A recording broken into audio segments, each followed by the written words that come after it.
주님의 귀하신 이름으로 문안합니다. 네, 이 더운 여름 어찌 견디고 계십니까? 날씨도 변화무쌍하죠. 뜨거웠다 비왔다. 그래도 우리에게는 하나님의 은혜가 있지 않습니까? 하나님의 자비하심이 있고 오늘도 널 사랑한다는 음성이 막 들려오지 않으세요? 네, 그 기쁨으로 예배합시다. 비록 우리를 둘러싸고 있는 현실이 때때로 저와 여러분을 절망케 하곤 낭망에 빠뜨린다 할지라도 하나님이 주시는 소망과 그 기쁨은 우리가 잊어버려서는 안 되겠지요. 오늘 또 그 기쁨과 복을 주시려고 주께서 이 예배 자리에 불러주셨으니 우리 모두가 예배하면서 하나님의 그 놀라우신 복에 대해서 찬양하고 또 기뻐하십시다. 주의 성령께서 함께 인도해 주실 것입니다. 경배찬송 85장 함께 하시죠. 구주를 생각만 해도 이렇게 좋거든. 우리 1절과 5절 찬송가 함께 부를까요? 구주를 생각만 해도 이렇게 좋거든. 주 얼굴 배울 때에야 얼마나 좋으랴.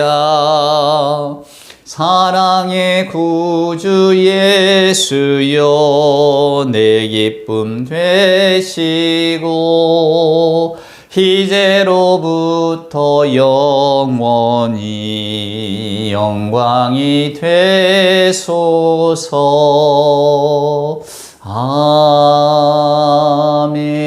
아멘. 사도신경으로 우리들의 신앙을 고백합니다. 전능하사 천지를 만드신 하나님 아버지를 내가 믿사오며 그 외아들 우리 주 예수 그리스도를 믿사오니 이는 성령으로 잉태하사 동정녀 마리아에게 나시고 본디오 빌라도에게 고난을 받으사 십자가에 못 박혀 죽으시고 장사한 지 사흘 만에 죽은 자 가운데서 다시 살아나시며 하늘에 오르사 전능하신 하나님 우편에 앉아 계시다가 저리로서 산자와 죽은 자를 심판하러 오시리라. 성령을 믿사오며 거룩한 공회와 성도가 서로 교통하는 것과 죄를 사하여 주시는 것과 몸이 다시 사는 것과 영원히 사는 것을 믿사옵나이다. 아멘. 우리 성시 교독할까요? 교독문 오늘은 32번입니다. 시편 71편에 기록된 교독문 32번. 우리 한 절씩 교독합시다. 여호와여 내가 주께 피하오니 내가 영원히 수치를 당하게 하지 마소서. 주의 의로 나를 건지시며 나를 풀어주시며 주의 길을 내게 기울이사 나를 구원하소서. 주는 내가 항상 피하여 숨을 바위가 되소서. 주께서 나를 구원하라 명령하셨으니 이는 주께서 나의 반석이시오 나의 요새이심이니이다. 나의 하나님이여 나를 악인의 손 곧 불의한 자와 흉악한 자의 장중에서 피하게 하소서. 주 여호와여 주는 나의 소망이시오 내가 어릴 때부터 신뢰한 이시라. 내가 모태에서부터 주를 의지하였으며 나의 어머니의 배에서부터 주께서 나를 택하셨사오니 나는 항상 주를 찬송하리이다. 아멘. 아멘. 오늘 예배 찬송은 찬송가 338장입니다. 내 주를 가까이 하게 함은 십자가 짐 같은 고생이나. 찬송가 338장. 우리 1절 2절 함께 찬송할까요? 내 주를 가까이 하게 함은 십자가 짐 같은 고생이나 내 일생 소원은 늘 찬송하면서 주께 더 나아가기 원합니다.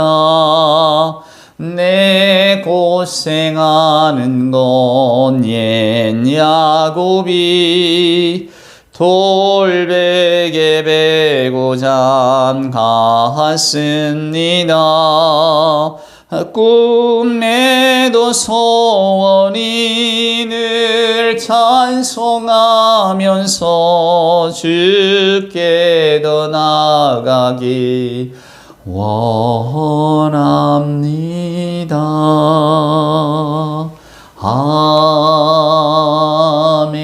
아멘. 기도하겠습니다. 사랑과 은총으로 함께 하시는 아버지 하나님 감사합니다. 오늘 이 한날의 은혜를 우리 모두에게 허락하시고 저희들 주 안에서 주와 함께 더불어 살면서 오늘도 평강을 누리고 기쁨을 찾게 하시니 하나님 감사합니다. 이 무더운 여름 더위를 마다 않고 우리가 하나님을 찾습니다. 하나님을 기억합니다. 하나님께 예배합니다. 하나님이 복되고 신실한 주의 백성들에게 큰 복을 허락하여 주시옵소서. 하나님, 무엇보다 기도하며 하나님의 이름을 부르는 저희들의 생각과 관심이 나 혼자 내 가족만 잘 살고자 하는 데서 하나님 꼭 벗어나게 하여 주옵시고 우리 이웃, 우리 민족 또 이 땅에 사는 모든 사람들에게까지 그 마음이 번져 나가는 그런 마음으로 살 수 있도록 주여 도와주시옵소서. 또한 십자가에서 생명을 우리를 위해 내어주신 예수 그리스도를 생각하면서 오늘 또 우리 모두가 우리는 하나님 앞에 어떤 시간, 어떤 공간, 또 어떤 섬김을 드릴 수 있을까를 고민하며 기도하는 우리 모두가 되게 하여 주시옵소서. 아버지 하나님, 이 시간 간절히 또 소망합니다.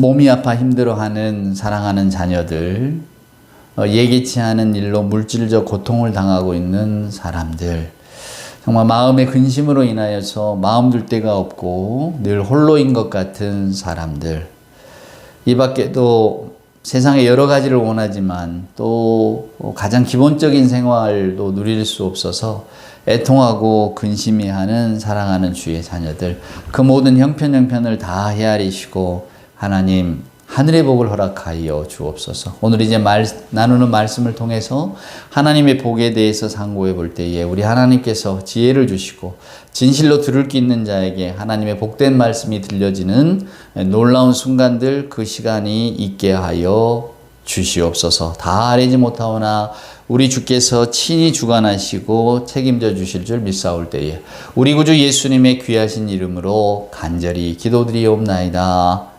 아멘. 오늘 우리에게 주시는 하나님의 말씀, 제가 제일 좋아하는 말씀이기도 합니다. 우리 마태복음 5장에 있는 말씀 볼까요? 산상수훈입니다. 자, 1절부터 제가 한번 읽어보겠습니다. 예수께서 무리를 보시고 산에 올라가 앉으시니 제자들이 나온지라 입을 열어 가르쳐 이르시되 심령이 가난한 자는 복이 있나니 천국이 그들의 것이며 애통하는 자는 복이 있나니 그들이 위로를 받을 것이며 온유한 자는 복이 있나니 그들이 땅을 기업으로 받을 것이며. 아멘. 네, 산상수훈은 계속됩니다만은 오늘 저는 여기까지 읽겠습니다. 아마도 많은 분들이 예수님의 가르침과 세상의 가르침이 뭐가 달라요? 라고 이렇게 묻는다면 저는 또 저 말고도 많은 분들이 이 산상수훈에 관한 이야기를 하실 겁니다. 이 산상수훈은 예수님이 처음으로 하신 설교이기도 하고요. 그리고 우리 기독교 신앙의 모든 것을 담고 있다고 해도 과언이 아닙니다. 여러분도 잘 알고 계시겠지만, 그러나 오늘은 저는 이 말씀을 통해서 또다시 우리 기독교의 진리, 그리고 저나 여러분에게 주시는 하나님의 은혜가 뭔가에 대한 생각을 한번 나눠보려고 합니다. 자, 우화 이야기로 한번 오늘의 설교를 시작을 해볼까요? 중세시대 이야기입니다.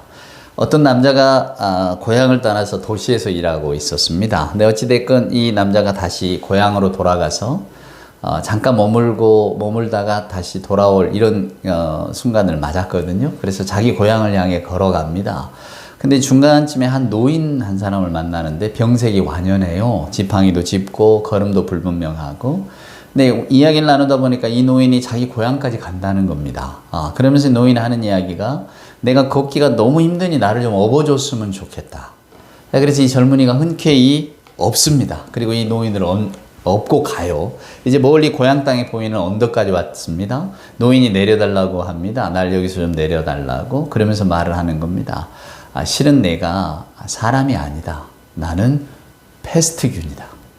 내가 너희 지금 고향 땅에 사는 사람들 절반을 지금 죽이러 가고 있는데 네가 나에게 자비를 베풀었으니 나도 자비를 베풀겠다. 네 고향 땅 사람들 3분의 1만 내가 죽이마.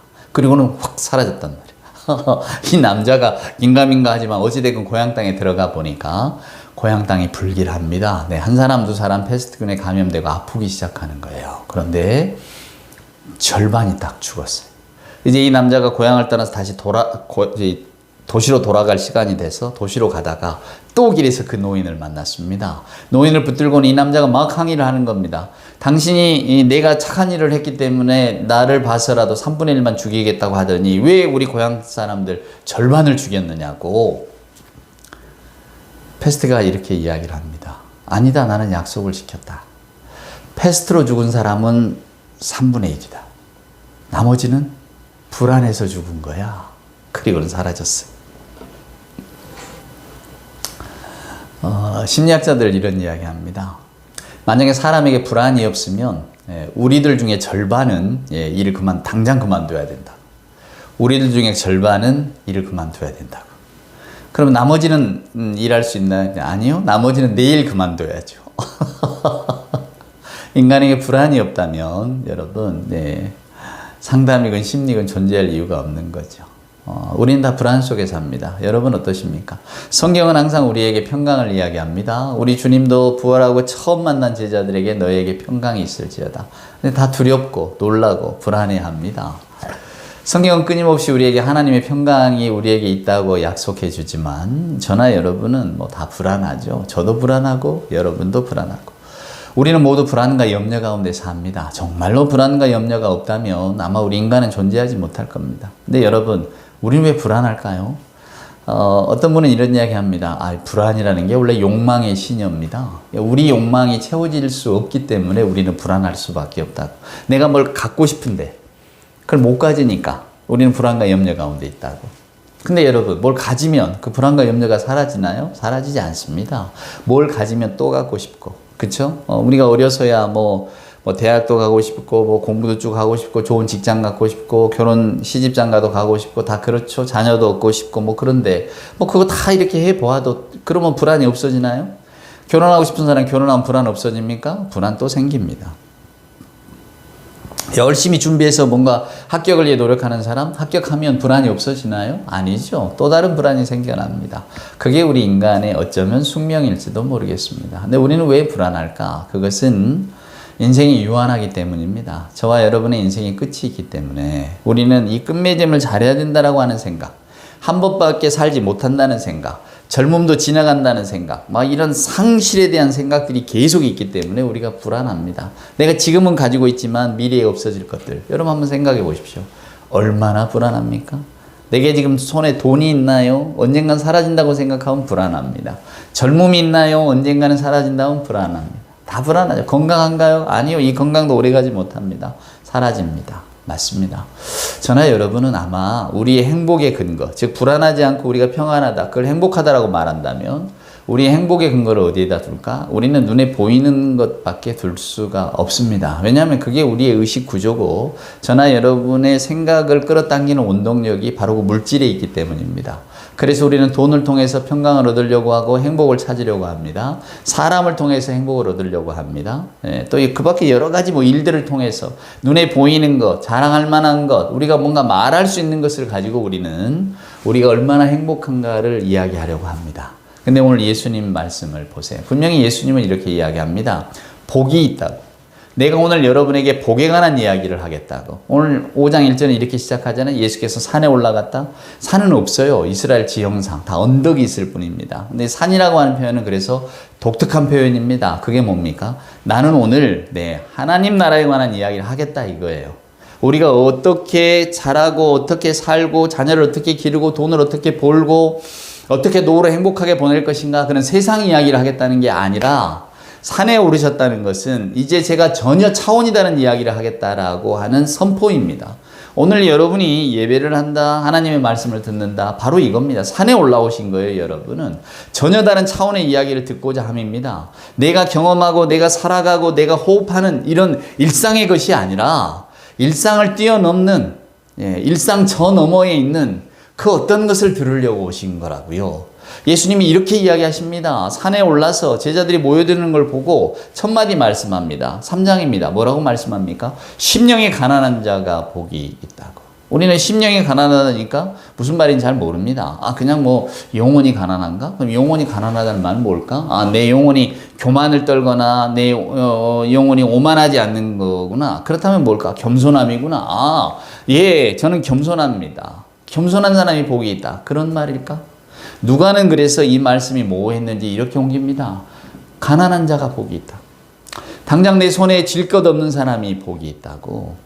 질 것 많은 사람이 복이 있지 질 것 없는 사람이 왜 복이 있나요? 여러분 선뜻 수국이 가십니까? 저는 수국이 잘 안 갑니다. 뭔가 우리가 가지고 손에 쥐어 있어야 행복감을 느끼잖아요. 돈도 마찬가지고 인간관계도 마찬가지고 입고 있는 옷도 마찬가지고 뭔가 쥐고 있어야 우리는 할 일이 많아집니다. 이 무더운 여름에 어디론가 피서를 갈 수도 있고요. 아예 저 시원한 나라로 가서 막 한 달씩 두 달씩 있다 올 수도 있습니다. 왜? 돈이 있으니까. 시간도 있고. 그런 게 복 아닙니까? 그런 게 행복이잖아요.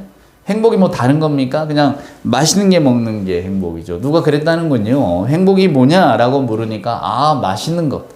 좋아하는 사람과 맛있는 것 먹을 때가 제일 행복합니다. 그렇게 이야기했대잖아요. 여러분도 그러지 않으시나요? 좋은 곳에 가서 좋은 분들하고 같이 밥 먹는 것. 이게 정말 어쩌면 행복의 정점이라고 말할 수도 있겠죠. 어쩌면 우리가 추구하는 행복은 거기에 있는지도 모릅니다. 근데 오늘 예수님은 그렇게 말씀하지 않으세요. 마음이 가난한 자가 복이 있다. 심령이 가난한 자가 복이 있다. 혹은 가난한 자가 복이 있다. 가난이 복이 있다는 이야기 들어보셨습니까? 가난은 결핍인데 결핍이 어떻게 복이 됩니까? 결핍은 불행이지. 근데 우리 주님의 입에서 나오는 말씀이면 그게 달라지는 거. 어떻게 다를까? 마음이 가난한 자가 복이 있다. 왜? 여기 조건이 있습니다. 천국이 그들의 것이다. 여러분 천국이라는 의미가 뭔가요? 하나님의 나라라는 뜻입니다. 아직도 천국을 장소적 개념으로 생각하는 분이 계시나요? 아닙니다. 천국은 장소적 개념이 아니고요. 천국은 하나님과 함께 있는 곳을 성경은 천국이라고 말합니다. 하나님의 통치가 이루어지는 곳, 하나님의 말씀에 순종하는 것, 이것이 다 천국이라고. 그러니까 천국은 하나님과 동행하는 삶이 천국이에요. 그럼 지옥은 뭐겠습니까? 간단합니다. 하나님과 동행하지 않는 삶이 지옥이고, 하나님을 잊어버리고 사는 것, 하나님을 모른다 부인하는 것, 하나님과는 전혀 무관하게 나는 살고 있다는 것, 성경은 그걸 지옥이라고 말합니다. 천국은 하나님과 함께 동행하는 것이요, 지옥은 하나님이 안 계신 것. 오늘 예수님이 이렇게 말합니다. 마음이 가난한 여러분에게 복이 있을지어다. 혹은 가난한 사람들이여 복되어라. 왜냐하면 이미 하나님의 나라가 여러분 안에 있기 때문이다 라는 겁니다. 자, 마음이 가난한 것에 초점을 맞춰볼까요? 개념이 잘 안 옵니다. 우리는 가난이라고 하면 물질적인 걸 생각하기 때문에 그래 맞아. 우리 주변에도 나도 가난이라면 지긋지긋해. 또 여러분에게 묻는다면 가난하고 싶으세요? No. 우리는 절대 가난하고 싶진 않아요. 아마 이렇게 말하는 분이 있을 겁니다. 부자 되고 싶으세요? 아니요. 저는 별로 부자 보니까 행복하지 못하던데요. 저는 부자 되기는 싫어요. 이렇게 아마 이야기하는 분도 있겠죠. 근데 너 가난한 것이 좋으냐고 물어보면 아마 100이면 100, 다 싫어요. 근데 다른 건 다 괜찮은데 나는 가난은 싫어요. 가난은 질렸어요. 가난은 인간을 비참하게 만듭니다. 막 이런 이야기를 하겠지요. 왜 안 하겠습니까? 그렇죠, 여러분? 여러분도 그러지 않으신가요? 근데 성경은 말합니다. 가난한 자가 복이 있다고. 심령이 가난한 자 모두 다 가난의 포커스가 맞춰져 있는데요. 예수님의 이 말씀의 본뜻은 여러분 뭘까요? 맞습니다. 우리가 누리는 복. 저나 여러분에게 감히 복이라 말할 수 있는 것은 우리가 손에 쥔 물질이라든가 뭔가 가지고 있는 것을 가지고 딸 수 있는 게 아니다 그 말이에요. 내가 획득할 수 있는 게 아니다 그 말입니다. 내가 아무리 노력하고 애쓰면 얻을 수 있다? 성경은 그걸 복이라고 말하지 않아요. 그건 그냥 우리 삶에 주어진 선물 같은 것일 뿐입니다. 그러나 성경이 말하는 복이라고 하는 게 뭐냐 그 말이에요. 마음이 가난한 자가 복이 있다? 좋습니다. 두 번째를 볼까요? 애통하는 자가 복이 있대요. 여러분 애통이라는 게 뭡니까? 슬피 우는 겁니다.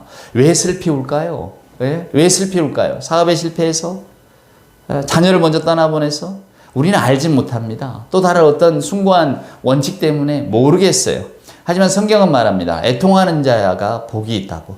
슬픈 자가 복이 있답니다. 왜? 그들이 위로를 받을 것이기 때문에. 누가 위로하십니까? 물론 하나님이 위로하시지. 근데 여러분 가까운 분이 돌아가본 적이 있나요? 그때 누가 와서 위로한다고 그게 위로가 귀에 들어옵니까? 아마 전혀 안 들어올 겁니다. 그때의 위로는 그냥 말없이 같이 있어주는 것, 말없이 같이 눈물 흘려주는 것, 말없이 같이 식탁 대하는 것, 이것 말고는 무슨 위로가 있겠습니까? 100마디 말로서 말할 수 없는 거죠. 그 위로라고 하는 것은. 근데 성경은 이렇게 말합니다. 애통하는 사람들, 지금 울고 있는 분들이 있습니까? 괜찮아요. 여러분 하나님 안에서 복되십니다. 하나님께서 여러분을 위로하실 겁니다. 이렇게 말을 합니다. 도대체 무슨 뜻입니까? 가난한 자가 복이 있고 애통하는 자가 복이 있다니. 5절 한 발 더 나가요. 온유한 자는 복이 있다 그렇습니다. 온유한 자. 그리고 복의 내용도 요상해요. 땅을 기업으로 받을 거라고. 아니, 마음이 가난한 자가 복이 있다면서, 예? 세 번째 복의 조건, 복된 사람에게 주어지는 상이 오늘 오전에 나와 있는 것처럼 땅을 기업으로 받는다는 거라면 이게 모순되지 않습니까? 하나님의 말씀인데 모순이 있을 수 있나요? 그렇지 않습니다. 잘못된 해석이 있을 뿐입니다. 자, 여러분 3절로 돌아가 봅시다. 하나님께서 복을 주십니다. 예, 그래서 이렇게 말씀합니다. 마음이 가난한 자들이여 복이 있다. 하나님의 나라가 여러분의 것입니다. 이렇게 말합니다. 마음이 가난한 자가 복이 있습니다. 도대체 이 마음이 가난한 자가라는 게 뭡니까? 아까 말씀드린 것처럼 누가는 가난한 자라고 표현했어요. 물질이 없는 자라는 이야기입니다. 마음이 가난한 자는 영혼이 없는 자. 뭐 영혼이 어떻게 했어요? 영혼이 딴 데로, 딴 데 이렇게 포커스가 맞춰져 있겠죠. 그래서 영혼이 없는 자 혹은 가난한 자가 복이 있다고 말합니다. 왜 그럴까? 가난한 자와 그 다음에 이 심령이 가난한 자의 제가 요거를 맥락을 찾아보고 고민해 봤어요. 뭘 의미할까? 결국은 아마 가난한 자는 정말 물질이 없는 거죠. 마음이 가난한 자는 또 뭘까요? 예, 여러분 물질이 없으면 우리 마음이 가난해지잖아요. 괜히 인색해지고 작은 일에도 그냥 시시비비를 가리고 말입니다. 통장에 돈이 잔뜩 있다고 생각하면 우리가 작은 일에 시비하지 않겠죠. 저 많은 돈 내가 다 쓰지도 못하는데 그러면 내게 제일 아까운 건 시간인데 이 좋은 시간에 내가 다투고 있다니 그런 생각 때문에 아마 여러분은 훨씬 여러분의 생각보다 대범해지실 겁니다. 일종의 관습이 생겨나는 거죠. 그렇습니다. 근데 이제 오늘 말씀으로 이렇게 돌아와 보면 여러분, 우리 예수님은 결핍 중에 복이 있다고 말씀하세요. 물건이 많이 있고 돈을 많이 소유하고 인간관계가 좋고 내 주변에 누가 막 득실득실 대도 여러분, 인간의 본연의 마음속에는 불안과 염려가 사라지느냐? 사라지지 않습니다. 고독감이 사라지느냐? 사라지지 않아요. 그렇죠, 여러분. 그게 인간의 조건입니다. 근데 오늘 예수님은 우리에게 말합니다. 여러분의 마음속에 늘 행복한 기운이 깃들이는 사람들에 대한 이야기를 제가 해드릴게요. 먼저는 마음이 가난한 사람입니다. 뭐 겸손한 사람이라고 여러분이 굳이 생각하신다면 저도 말리고 싶은 생각은 없습니다. 하지만 여기서 말하는 가난한 사람, 마음이 가난한 사람, 우리가 가지고 있는, 우리가 살고 있는 이 물질의 토대 위에 서 있지 않는 사람이라는 뜻이에요. 그 사람은 복이 있다고 이야기합니다. 천국이 그들의 것이다. 하나님 나라의 통치가 그들의 것이다. 하나님과 더불어 함께 사는 삶이 성경이 말하는 천국이라고 한다면 오늘 거기에 딱 어울리는 말입니다. 우리 예수 믿는 분들 지금 뭐 저와 여러분이 천국이 따로 있고 지옥이 따로 있고 이렇게 장소적 개념으로 생각하는 분은 없으시잖아요. 천국과 지옥은 여러분 장소적 개념이 아닙니다. 성경 분명히 말합니다. 하나님과 더불어 살아가는 것, 그곳이 천국이고 하나님을 모르는 곳, 그곳이 바로 지옥이라고 명쾌해요, 여러분. 우리 모두는 대부분 천국에서 살기를 소망하고 우리는 천국의 어떤 삶을 그리워합니다. 근데 조건이 딱 하나예요. 하나님과 더불어 기뻐하는 것. 하나님과 함께 있을 수 있는 것. 하나님이 같이 있어줘야 기분이 좋은 것. 이게 여러분 이게 바로 천국의 조건입니다. 그거 얼마나 쉽습니까? 예수님의 첫 번째 말씀은 이겁니다. 마음이 가난한 사람 혹은 가난한 사람이 복이 있어요. 하나님의 나라가 여러분의 것입니다. 무슨 이야기입니까? 우리는 무언가를 소유하고 또 소유하면 쥐어야 되고 눈에 보이는 것들에만 마음을 뺏깁니다. 근데 하나님의 나라는 눈에 보이는 게 아니잖아요. 예수님의 오늘 산상수훈과 같은 말씀도 눈에 보이는 말씀이 아닙니다. 우리가 깨닫고 우리가 느끼고 우리가 내가 얼마나 사랑을 받고 있구나 이런 존재들을 알아가는 겁니다, 여러분. 예. 기독교 신앙은 그래서 여러분 거칠애가 없어요. 겉으로 드러나는 게 없다 그 말입니다. 그리고 겉으로 드러나기를 요구하지도 않아요. 당신이 누구냐? 당신이 얼마나 성공한 사람이냐? 그러면 돈을 가지고 여러분의 지위를 가지고 한번 증명해보라. 교회는 절대로 이런 걸 묻지 않습니다. 우리 사회가 그걸 물을 뿐이에요. 교회는 어떻습니까? 하나님의 은혜로 여러분은 다 사랑을 받았습니다. 하나님이 사랑을 베풀어 주셨습니다. 그걸 아시는 분은 하나님 앞에 무릎 꿇고 나아오세요. 이게 여러분 복음의 핵심 중에 핵심입니다. 알았다면 무릎으로 나오세요. 하나님의 은혜에 감사하면서 이제 내가 하나님 없이는 못 살 것 같습니다. 그 고백을 하는 것입니다, 여러분. 그게 믿음이에요. 그게 복 있는 사람이란 말이에요. 근데 오늘날의 복은 다릅니다. 그래서 오늘 예수께서는 그 복에 대한 이야기를 이렇게 들려주고 계시는 거예요. 산상수훈의 말씀처럼. 자, 애통하는 자, 슬픈 자죠. 아까 말씀드린 것처럼 자녀가 먼저 죽었든지 사업이 실패했든지 뭐가 하는 일이 뜻대로 안 된다든지 내 몸에 질병이 찾아온다든지 우리는 어느 순간 어떤 것을 경험할지 모릅니다, 여러분. 네, 그래서 우리는 그 경험하는 순간이 오면 다 애통하죠. 근데 왜 성경은 그 사람에게 복이 있다고 그랬을까? 왜 복이 있다고 그랬을까? 그들이 왜 위로를 받는다 그랬을까, 여러분? 이걸 잘 기억하십시오. 자, 부자로 살아도 유명한 사람으로 살아도 죽음은 피할 수가 없는 거예요. 그게 우리 인생 아닙니까? 젊었을 때는 거침없다가도 나이가 들면 뭔가 쭈뼛쭈뼛해지고 나서기도 어려워지고 누가 뭐라고 물어봐도 막 이렇게 자신있게 대답하기도 어려워지는 것. 우리는 그런 과정들로 지금 걸어가고 있지 않습니까? 우리는 그렇게 살아갈 뿐입니다. 그것이 우리의 인간의 조건입니다. 참 쓸쓸하죠. 저희들이 노인 심리학을 공부를 해보면 결국 인간의 끝은 노화거든요. 노화의 가장 근본되는 것이 결국 치매고 뭐 이런 관절염이고 이런 병입니다.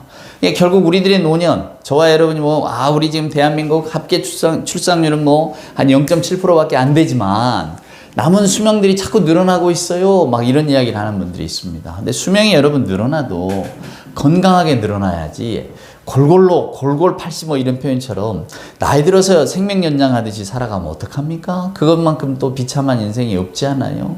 그냥 우리는 늘 건강한 걸 사모하고 건강하게 되기를 소원하는데 여러분 세상은 건강이 여기 있다고 그래서 행복이 여기 있다고 계속해서 보여줍니다. 근데 그 세상이 말하는 행복과 건강과 하여간 우리 주변을 둘러싸고 있는 모든 선한 것들은 다 물질과 연결이 되어 있어요. 물질이 물질을 부르고 아니면 물질의 토대 위에서 이런 생각들을 쌓아가는 거지 아무것도 없는데 내 토대가 없는데 내가 살아갈 토대가 없고 내가 어떤 물질이 어떤 게 없는데 그냥 말로만 그냥 정신으로만 하나님 나라가 내게 있으니까 나는 복됩니다. 우리가 이걸 지금 기대하고 있는 건 아니잖아요. 중요한 게 사랑하는 여러분 꼭 기억하십시오. 예수님의 복은 눈으로 붙들 수 있는 게 아니에요. 잡을 수 있는 게 아니라 그 말입니다. 흔히들 여러분 교회 생활하다 예수 믿고 복 받으세요. 예수 믿고 어떻게 됩니다. 예수 믿으면 어떻게 막 재산이든 건강이든 다 좋아집니다. 예, 그렇게 말할 수 있습니다. 소망사고죠. 우리가 그냥이라도 그런 말씀을 빌어주고 싶은데 예수 믿는 분들이 옆에 있다면 예수 이름으로 더 복을 빌어주고 싶은 마음이 더 있지 않겠습니까? 그렇죠? 자, 그런데 오늘 그래서 우리 예수 믿는 분들에게 복의 개념이 참 중요한데 오늘 예수님은 두 대목을 이렇게 이야기하세요. 가난한 자가 복이 있다. 애통하는 자가 복이 있다. 세상의 질서와는 정반대입니다. 세상은 뭐라고 말하나요? 애통하지 않아야 복이 있고 부자여야 복이 있는 거죠. 가난하지 않아요. 그렇죠, 여러분? 근데 오늘 예수님의 말씀이 정반대로 갑니다. 저나 여러분은 예수님의 말씀을 금과 옥조처럼 꽉 가슴에 새깁니다. 이거 우리 주님이 말씀하셨어. 그러면 그냥 내가 잘 몰라도 그렇군요. 갑자기 모습도 다소곳해지고 우리 주님의 이야기에 귀를 기울입니다, 여러분. 그것이 성경이 가진 힘 아닙니까? 근데 오늘 주님이 이렇게 말씀하시는 거예요. 너희가 이제까지 살아온 삶의 과정들을 되돌아보렴. 유명 맛집을 찾아다니고 또 어떤 돈을 많이 벌고 좋은 곳에 여행을 다니고 그래서 우리가 행복하다라고 느끼는 그 감정들과 나는 다른 데도 못 가요. 또 어찌됐건 간에 나는 하여간 신앙생활 하느라고 나는 모든 걸 다 드렸어요. 라고 하는 분. 그런 분들의 기쁨의 차이가 여러분 얼마나 날까? 저는 거의 안 날 거라고 생각합니다.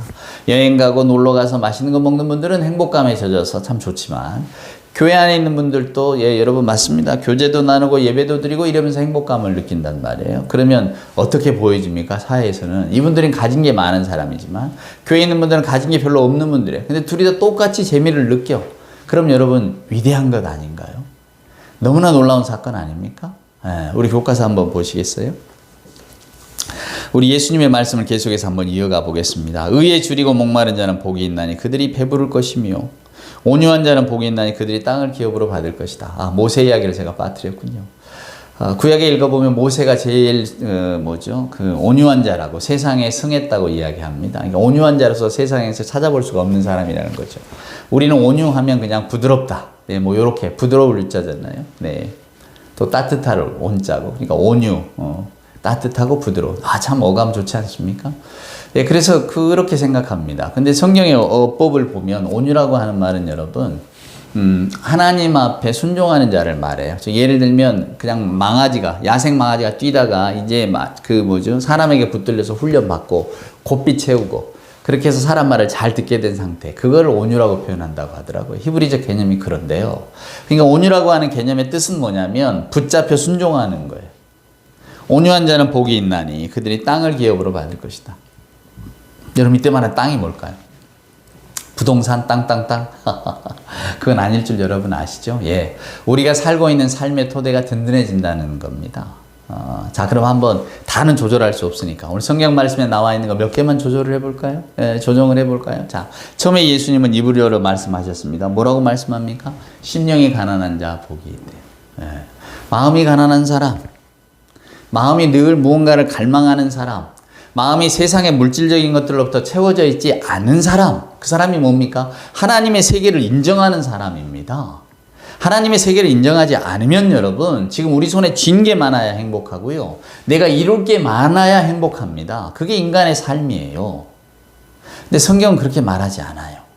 성경은 움켜쥐고 가진 것, 그걸 가지고 평가하지 않는다 그 말입니다. 성경이 뭐라고 말합니까? 심령이 가난한 자가 복이 있다. 마음에 여백이 있는 자가 복이 있는 거죠. 마음에 여백이 있는 자는 어떤 사람입니까? 예, 물질 뒤에 있는 세계도 보는 사람입니다. 인생의 시면을 이렇게 들여다보는 사람이에요. 니체가 말하잖아요. 시면을 들여다보면 그 시면도 너를 들여다볼 거라고. 저는 아주 기가 막히다 생각했어요. 이렇게 패러디를 한번 해봅니다. 저와 여러분이 성경을 이렇게 들여다보고 이 성경 말씀의 뜻이 무엇일까? 하나님이 뭘 내게 말씀하시려는 것일까? 깊이 천착하면 천착할수록 이제는 성경 말씀이 나를 들여다보는 거예요. 성경 말씀이 나를 들여다봐요. 내가 성경 말씀을 들여다본 줄 알았더니 아닙니다. 성경 말씀이 나를 들여다보는 거예요. 어떻게 들여다봅니까? 과연 하나님의 말씀의 뿌리가 내게 얼마나 내려 있는가? 온유한 자가 복이 있고 마음이 깨끗한 자가 복이 있고 애통하는 자가 복이 있고 심령이 가난한 자가 복이 있다고 하는 이 신앙의 경지를 알 것인가 하냐는 거죠. 여러분 부디 하나님의 세계를 눈앞에 보이는 세계로만 한정짓지 마십시오. 하나님의 세계는 더 넓고 광대한 겁니다. 그래서 하나님이 우리에게 보여주시는 것만 우리는 보는 거예요. 아무리 과학기술 문명이 발달한다고 할지라도 하나님의 나라, 하나님의 세계는 하나님이 우리에게 계시하셔야지 우리가 찾아갈 수는 없을 겁니다. 오늘 말씀을 여러분 꼭 기억하시기를 바랍니다. 예수님의 산상수훈, 오늘 저야 세부자밖에 안 했지만은 오늘 이 말씀을 한번 쭉 읽어보세요. 여러분 다 기억이 나실 거고 또한 이 말씀이 이런 뜻이구나 다 해석도 오실 겁니다. 그걸 놓치시면 안 돼요. 예수님은 우리에게 첫 번째 설교를 들려주셨습니다. 그것이 산상수훈입니다. 예수께서 산에 올라가 앉으시니 온 무리들이 모여들었다고. 예수님 사역의 시작이에요. 그때 예수님의 첫 마디가 뭐였습니까? 네, 바로 오늘 3절에 나와 있는 말씀이에요. 하나님의 은혜에 대한 설명을 하는 그런 말씀입니다. 심령이 가난한 자는 복이 있다. 사람들이 놀랬겠죠.